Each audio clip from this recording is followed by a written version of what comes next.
Hey everybody, what's going on? It's Rick and I'm here with my May Part 4 end of the month review video. So today is June 17th. That is when I'll be filming the next series of videos. And I'll try to mention that before the videos because like the videos I just uploaded recently were recorded sometime in May. So it'll be easier for you guys to keep track. I know I uploaded an older video and my facial hair was a lot less crazy and everything because of, you know, still not being able to go get a haircut. So just to kind of keep you guys sane, make sure you're not going crazy. So we're going to dive into a pretty good stack of things we watched. It looks like 15 or 16 movies we're going to talk about. And at the end of the video, I will do my surprise of the month and hot trash of the month for May. So first up was a first time watch for me. And it is the movie Crybaby, starring Johnny Depp, directed by John Waters. So I ended up watching the director's cut of this film because that's what we have here on DVD. This was a DVD Bridget had. I know she's a big fan of this movie. I had never seen it. As you guys know, I'm not the biggest fan of Mr. Depp. But I went into it you know, with an open mind, and it was a pretty fun movie. The music is very catchy and enjoyable in the film. It has its bizarre parts. I mean, it's a John Waters movie, so that's to be expected. But it was fun to watch and definitely weird and quirky. It had a very 50s, like oldies rockabilly vibe, which I enjoyed. And Johnny Depp was actually pretty good in the movie. Not annoying, pretty likable overall. So I gave the movie a 3 out of 5. I would definitely try to upgrade this to Blu-ray at some point if I came across it for a good deal. So Crybaby is the first thing we watched. And next up, a movie I don't physically have to hold. We watched it on HBO Now. Yeah, I guess it was HBO Now at the time we watched it. And that is the Beverly Hillbillies. We had gotten RJ. And that was one of the movies in the hat. So I haven't seen Beverly Hillbillies in a very long time. Thought that RJ would like it. He likes goofy and silly comedies, you know, slapsticky stuff.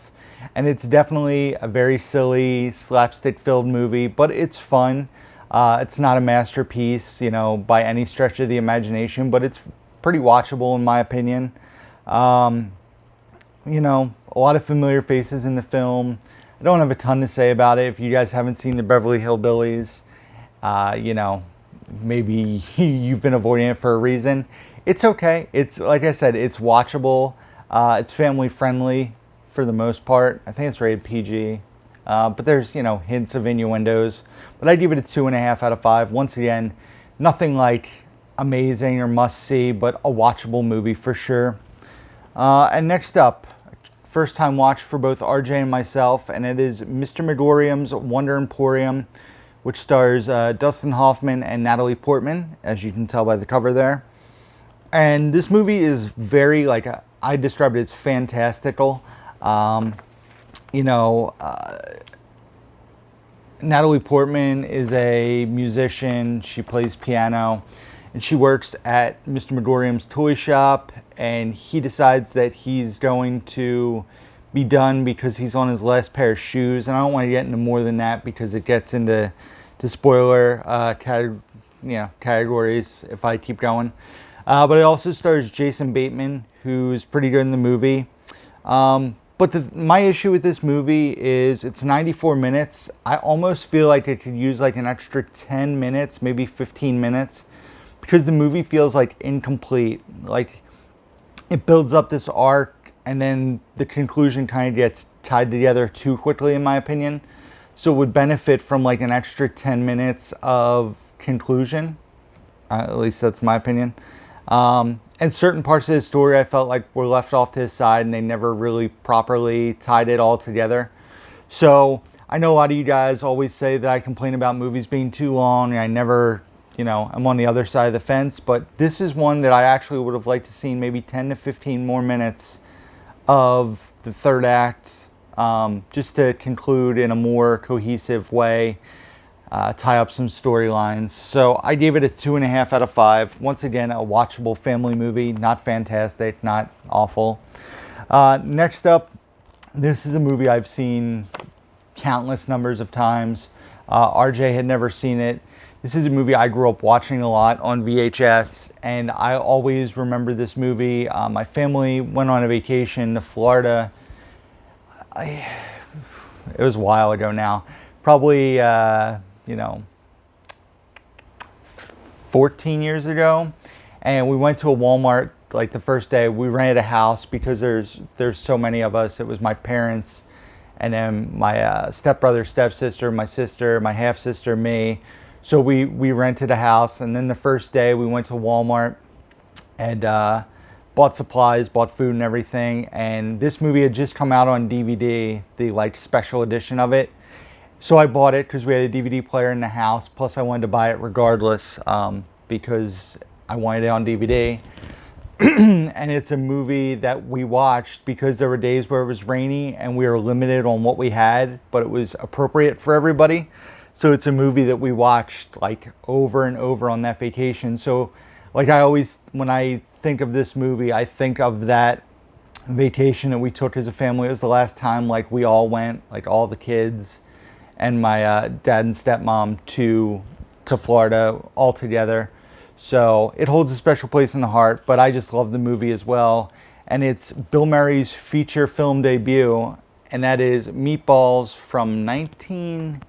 1979. I was close. But yeah, this movie is very fun. It's rated PG. It has some innuendos, but it's basically about a summer camp, and Bill Murray is one of the head counselors, and the group of misfits who are counselors there. And it's a fun film. What else? Directed by Ivan Reitman. Obviously, Ivan Reitman and Bill Murray went on to work together again in Ghostbusters and Ghostbusters 2. But the movie offers a lot of laughs, and I love this version. It's the VHS retro artwork slipcover. The artwork is the same, but I like the VHS artwork. I don't have the DVD anymore that I talked about in the beginning of mentioning this because I upgraded to Blu-ray. So even though it has a special place, like the movie still has a special place in my heart from that vacation and growing up. So Meatballs, definitely one I highly recommend. A 3 out of 5. Let's be realistic. It's not like a masterpiece, but it's very funny and still holds up in my opinion. So next up, Bridget had this on DVD, but we realized like 2 minutes into it that we could watch it on Disney Plus in high def. So we opted for the high def experience instead of the DVD, and that is Tom and Huck, another movie that we wanted to show RJ. A movie I remember watching back like when we'd have movie day at school. The two leads, Jonathan. I don't think I've done that before. The two leads, Jonathan Taylor Thomas and Brad Renfro, who play Tom Sawyer and Huck Finn. And they were both big like teen heartthrobs at the time. I remember my sister having like magazines with posters and 8x10s of both these guys. And like I said, I remember watching this in elementary school for like movie days or like at the end of the year when we would watch movies. I think it's enjoyable for young kids and like grown-ups alike. It's very well done. JTT is excellent. Jonathan Taylor Thomas at being the lead in this movie, playing Tom Sawyer. I think he does a very good job. He's very charismatic in the role, and he shines on screen. And I give it a 3 out of 5. It's, like I said, it's a watchable movie. Definitely looks really nice on Disney Plus. Like I said, we popped this in, and it wasn't the prettiest. Plus, it's full screen, so that really irks me. So we watched it in HD, widescreen. It looks great on Disney Plus, but I wanted to hold this up to show you guys that we watched Tom and Huck instead of me holding up nothing to talk about a movie. And next up, we watched a lot with RJ this period because I think we ended up having them for like a week to maybe like a week and a half at this point, because based on the number of movies we watched. Next up was Frozen 2, which RJ and Bridget had both seen multiple times, and I had not seen. I know Bridget went and saw this in the theaters. I didn't have the chance to go see it. And RJ had seen it, I think, in theaters as well. But I hadn't seen this movie. And I'll start off by saying I'm not the biggest fan of Frozen, the first movie. Obviously, me being a dad of a son, this movie wasn't like something he'd rewatch over and over, as opposed to like a good buddy of mine who has 2 daughters. And he watched this movie, well, Frozen and this movie a ton, like repeat viewings, back to back to back.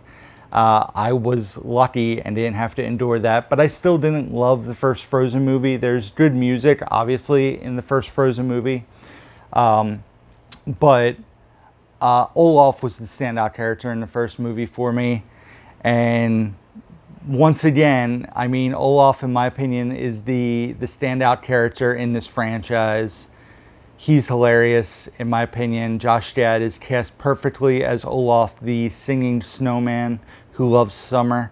The problem I have with the sequel, though, is that it's, you know, like I said, I don't love Frozen, but the music in this movie is not nearly as good as the music. Itchy nose. Apparently I itch my nose a lot in videos. You guys have said it. I've noticed it. So I apologize for that. I'm going to try to make a conscious effort not to itch my nose, but I've already done it twice. So yeah, the music isn't as good in this movie as the first one, in my opinion, but I'm obviously not the target demographic for this film. This is geared towards young girls. But I can appreciate it. It looks great. Like I said, I have issues with the story here. It's a well done movie, but it's, you know, I don't know the next time I'm going to revisit Frozen or Frozen 2, honestly. So Frozen 2, I give it a 3.5 out of 5. I like it, not as much as the first movie. It just, the music isn't quite there for me, and the story's not as enjoyable for me. But Olaf definitely shines in the movie. I wish he would have a spin-off movie, although I know he has the Olaf's Frozen Adventure that I still haven't watched, that was before Coco in theaters. Next up, we'll do a twofer here. We'll combine them. RJ recently did a project at the end of the school year on Harry Houdini. So when he told me that he got kind of into magic and researching magic, I knew that he had to check out Now You See Me and Now You See Me Too. Because I think movies like The Illusionist and The Prestige are probably a little advanced for RJ. I don't think he would enjoy them, honestly. He's not old enough yet to watch them, to fully appreciate them. So Now You See Me 1 and 2 I thought would be right up his alley. Plus it had been a long time since Bridget and I had watched these. The first movie, fantastic cast. You have Mark Ruffalo, Woody Harrelson, Jesse Eisenberg, Isla Fisher, Michael Caine, Morgan Freeman. The cast is stacked. In the second movie, you lose Isla Fisher, but you gain Lizzie Kaplan, and you gain Daniel Radcliffe, and then obviously the other people I'd mentioned are in the second one as well. So stacked lineups of actors. And the first movie, you know, I used to be obsessed with magic when I was younger. These movies are more CGI than magic. A lot of the tricks and stuff that happens in it is movie magic. It is not real, you know, not real magic. Does that make sense? But it's CGI stuff. But it's fun. It's a heist movie meets a comedy, meets a magician film. And the movie's not perfect. The conclusion is very... I mean, it's very convenient because it goes against a lot of what happened in the first, hour and 45 minutes? Yeah, because it's a 2-hour movie. The first hour and 45 minutes of the movie, the conclusion seems a little too convenient. But it's a fun watch. The first movie, I give it a 3.5. The second movie, however, is very, very messy in my opinion. Very unrealistic. I mean, the first movie is far-fetched, but the second movie is just really unrealistic. There's sloppy twists and turns. There's a standout scene in the second film that if it was not in this movie, it would probably be like a 1-star film for me.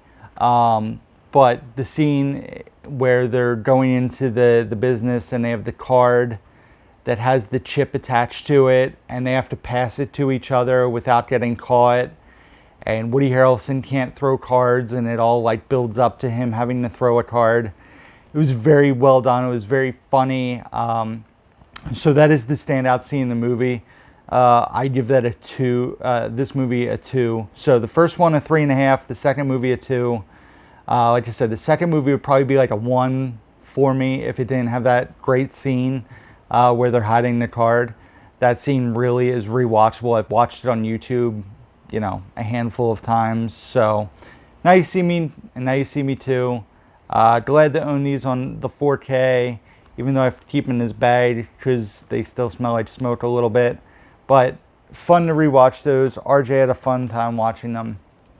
Next up, we watched something on HBO Max, and it was painful to get through, and that is Agent Cody Banks 2, Destination London.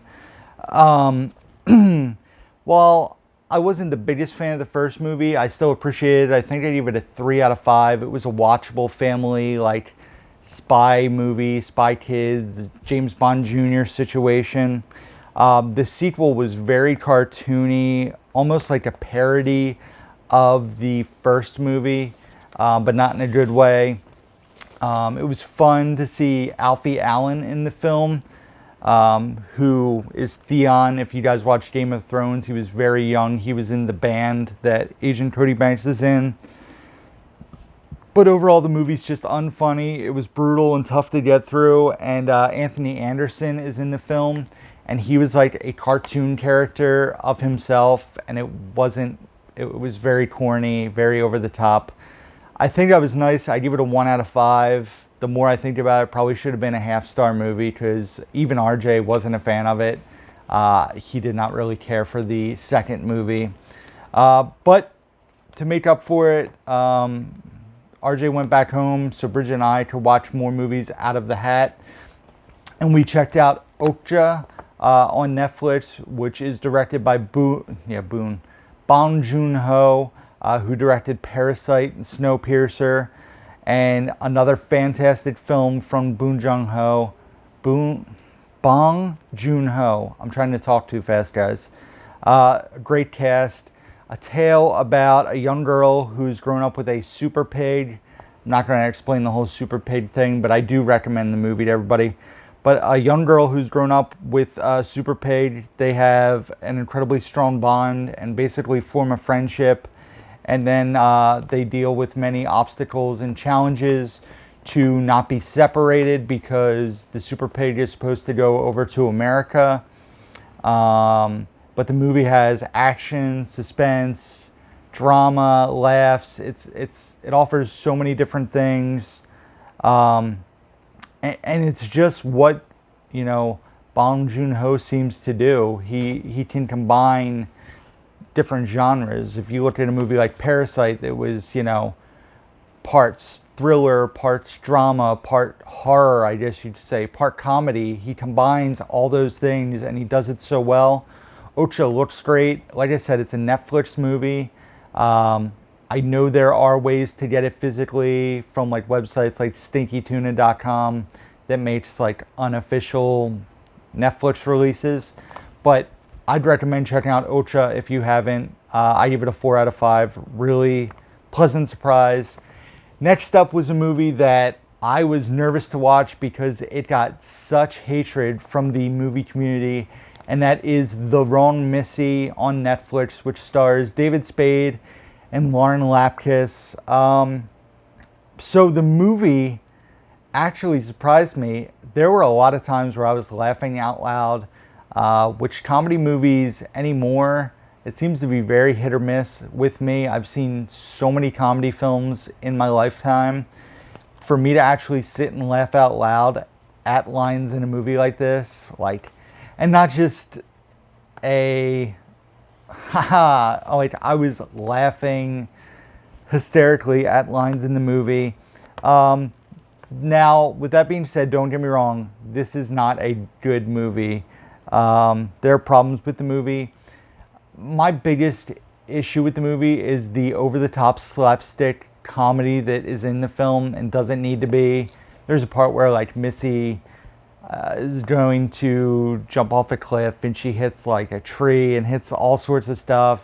There's a part where David Spade falls off a balcony and hits something. It's just like too over the top for the sake of being like over the top. I don't get why stuff like that needs to be in a movie that's very R-rated. Like, it's not like you're trying to appeal to 10-year-olds and 11-year-olds. You're appealing to a grown-up audience, so why have that slapstick stuff in it? Because, like I said, there are several laughs in the movie. I know a lot of people have said that Missy is just a very far-fetched character, but I'm fine with a far-fetched character in a film like this. But don't make it that it's a cartoon character with certain things where they fall. I mean, the jokes in the writing are well done. The other thing that bothered me a lot about the movie is why they were trying to make David Spade look like he did in Tommy Boy 25 years ago. He had the same like hairstyle, and he was, you know, David Spade's, do I have it here? He was in his like 50s, or he is in his 50s, I want to say. Maybe even late 50s, and they're trying to make him look like he's in his like late 20s, early 30s with his Tommy Boy hairstyle, and it just felt unnecessary. Nick Swardson is in the movie in a very disposable role. He has not had good years from aging. If you look at Nick Swardson in Grandma's Boy, which was like 15 years ago, 14 years ago, and then look at him today, the years haven't been kind to him. But on top of that, he wasn't very funny. He didn't add a lot to the movie. David Spade and Lauren Lapkus were funny. There's other, you know, appearances and cameos that are funny in the movie. But when I look at like the Adam Sandler, David Spade movies I've watched on Netflix, stuff like The Do-Over, Murder Mystery, The Week Of, I haven't watched a lot of I haven't watched Sandy Wexler and Ridiculous Six. This was actually the best of those movies in my opinion. I give it a 2.5 out of 5. I could see myself rewatching this movie at some point in time. Like if I want something mindless or silly to put on and just want some laughs, I could see myself rewatching it, which based on what I was reading, like I said, going into the movie, I was expecting to just be like, is this over yet? And that was not the case. It was fun. It was watchable. I give it a 2.5 out of 5, and that's why you don't listen to other people and you formulate your own opinion. So, next up, All the Right Moves, starring Tom Cruise, Leah Thompson, and Craig T. Nelson. So, I don't have a ton to say about this. It was a first-time watch for both Bridget and myself, from 1983. It's a very typical, like, high school football movie. They're in a small town in, like, Pittsburgh area, and everybody works at like the steel mill, and there's people losing their jobs, and all the football players are trying to get scholarships to get out of the town, and Tom Cruise is very combative with his coach, and it was a decent watch. Nothing amazing to me. I know a lot of people on Instagram were like, oh, one of my favorites, an amazing movie. It wasn't that for me, but it was watchable. It was good. I didn't hate it. I didn't love it. I give it a 3 out of 5. Like I said, it's a high school football movie for me. Or it is a high school football movie, but there are better ones. Friday Night Lights, in my opinion. Remember the Titans.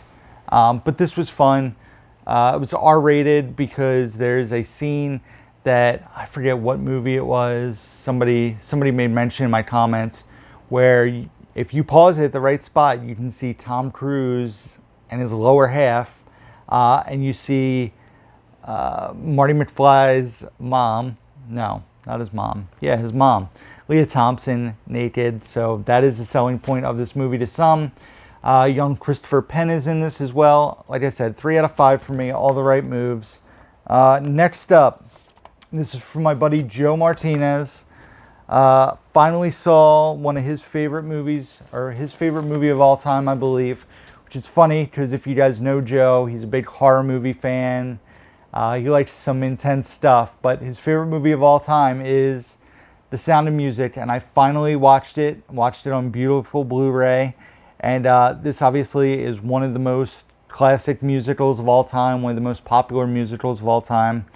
and I thoroughly enjoyed the film. The music in the movie is absolutely fantastic. Lots of songs I knew that I could sing along to for the most part. Not the whole thing, but lots of music I was familiar with.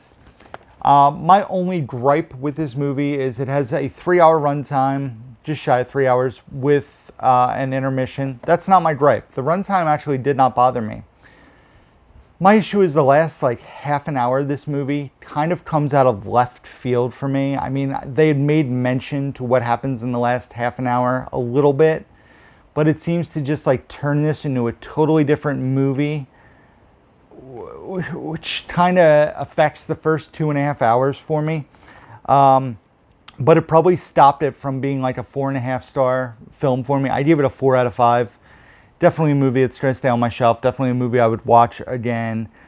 Julie Andrews as the lead was fantastic. I was also crazy to see Christopher Plummer.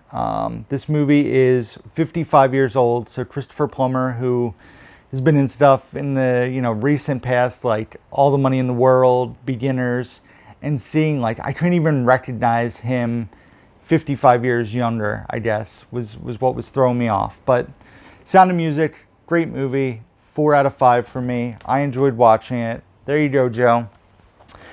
Next up is something I was sent to review from Lionsgate Home Entertainment. I did not do a standalone video for this review just because the schedule's been a little more chaotic. So it is We Summon the Darkness, which came out, I believe, a week or so ago. They had actually sent it to me in the late, 2 or 3 weeks before it came out. I just could not get to watching it before I actually did. And the trailer for the movie looked fantastic. It stars Alexandra Daddario and Johnny Knoxville were the two recognizable faces. And the trailer made it seem like it was going to be a horror comedy film. It was about these 3 girls, and they were there was a rock band that they were following, and there was a cult that was murdering people, and Johnny Knoxville plays a televangelist preacher, kind of. At least that's what you get from the trailer.